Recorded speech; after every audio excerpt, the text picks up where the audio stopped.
Good morning students, I welcome you all for the online class of economics. Today we will be going to learn the sources of statistical errors. After the completion of the sampling method, now we will be going to learn the various sources of statistical errors. There are the following sources of statistical errors if we want to know. The very first is errors of origin. Error arise due to inappropriate definitions of statistical unit, scale of defective questionnaires, etc. So errors of origin arises just because maybe some definitions are inappropriate, not correct up to the sense, meaning the statistical units are not homogeneous. There are the scale of defective questionnaires, etc. That can be the error of origin. Error of inadequacy, when we talk, due to incomplete data, insufficiency of sample size, non-response of respondent, incomplete answers in questionnaires, careless or unqualified investigators, etc. are the causes of inadequacy. So due to incomplete data, insufficiency of sample size happens, non-response of the respondent happens, incomplete answers happens in questionnaires likewise. So this is errors of inadequacy. Error of calculation, when we say we know human beings are commit mistakes. This type of errors arise because of wrong arithmetic calculations or wrong additions, wrong subtraction. Likewise, the arithmetic problems when arises due to clerical errors, this is known as error of calculation. It can be because of omitting some figure also, like 56 is written and we have 56 has to be written and we have written 5 and made the calculation to be done 6 by default not written. Likewise that can be the error of calculation. Considering wrong value and making wrong totals etc. by respondent and investigator. Error of interpretation. Such errors are committed by statistician in interpreting the data. When they are not able to put the data in proper way, then it can be happened.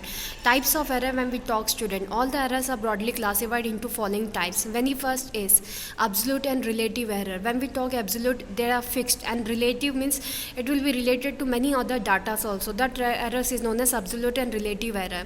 Absolute error is the difference between the actual error and estimated value, whereas relative error is the ratio of absolute error to estimated value.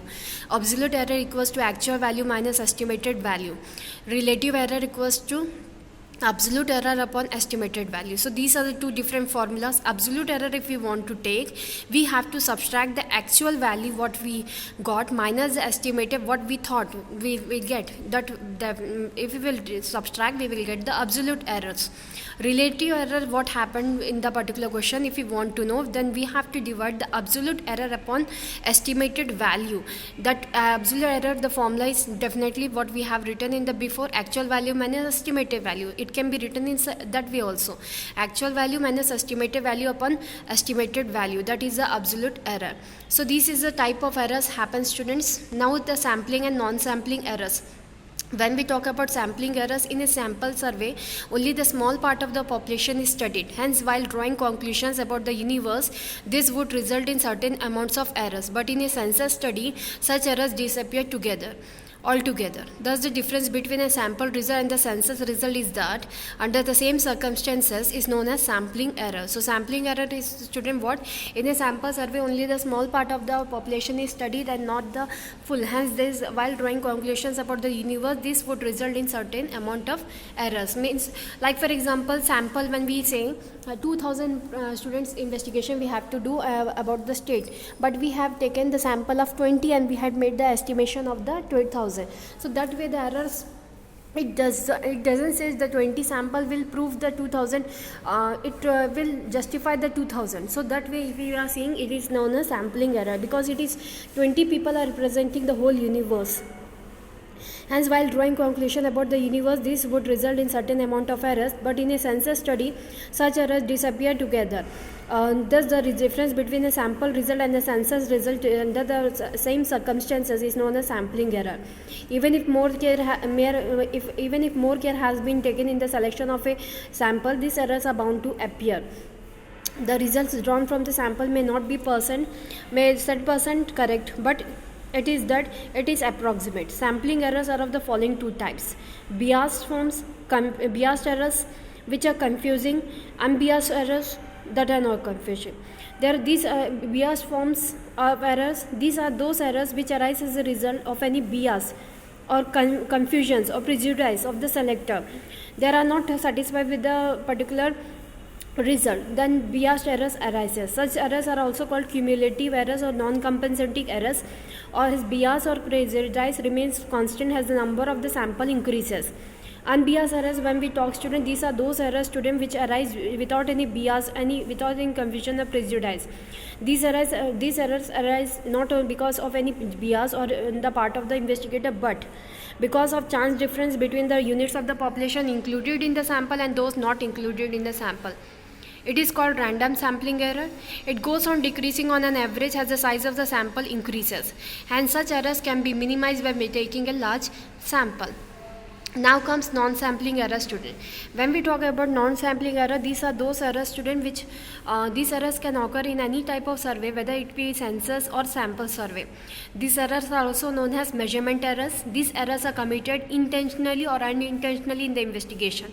This includes biases and mistakes. They also arise because of the negligence, lack of knowledge, forgetfulness on the part of the informants. It is difficult to minimize them even taking a large sample. So that is known as non-sampling errors. I think the meaning is clear. There are also known as measurement errors. Maybe in the type of survey only and some error had been, some mistakes we had committed, and that type of error is known as non-sampling errors. Because it not arise at the time when we were taking sample, it arise when we were collecting data, and that time the error arise. That is known as non-sampling errors.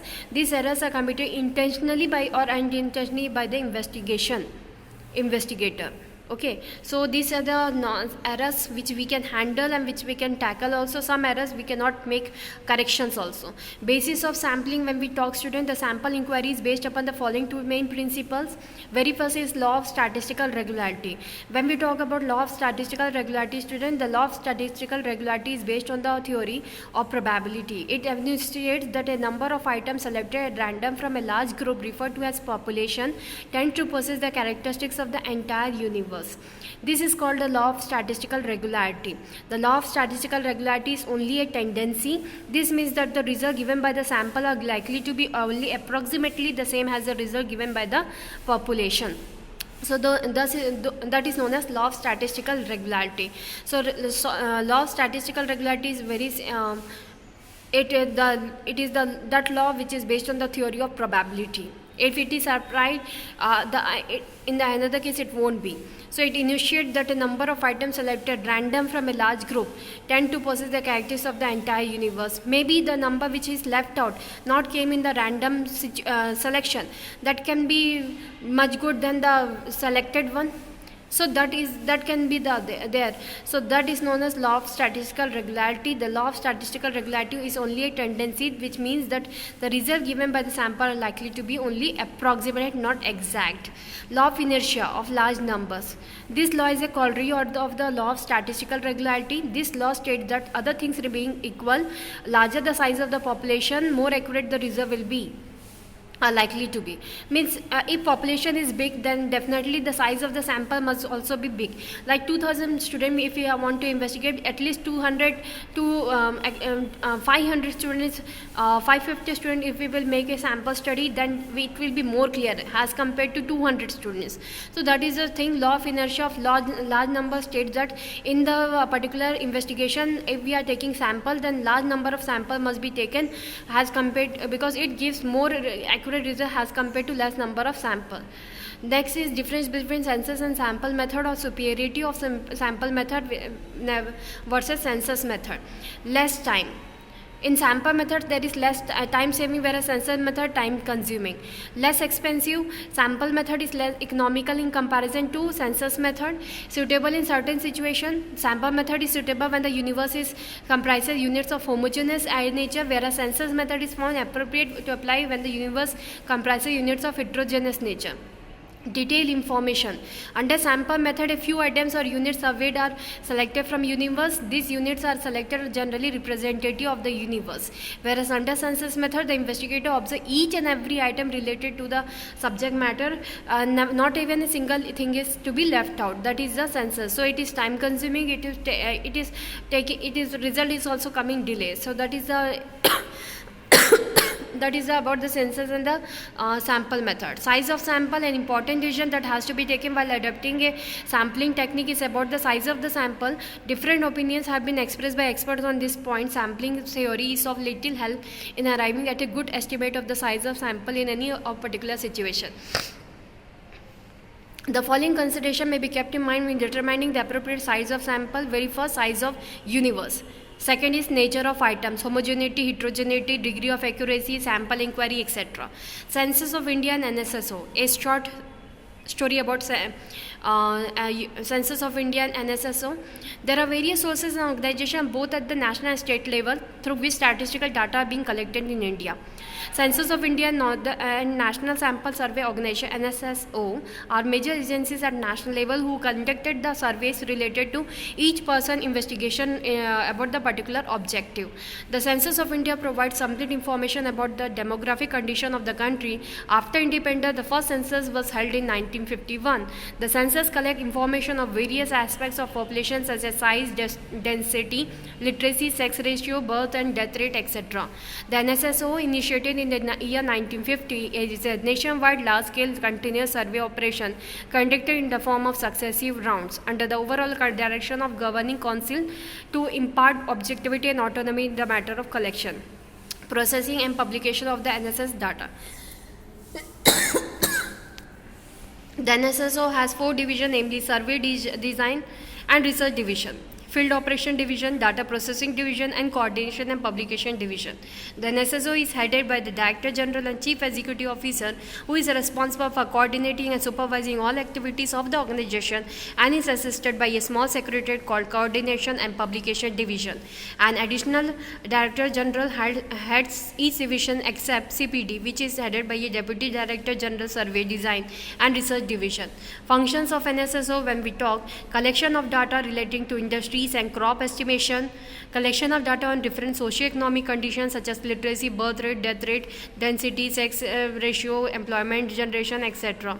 Coordinate surveys to collect data from agricultural sector, land, livestock, etc. Release collected data on different socio-economic subjects through reports and its quarterly general Sarvekshana. So these are the various things, students, about the particular chapter. In the next class, we will be going to start the organization of data. For today's class, this much only. Thank you for today's class. Have a nice day.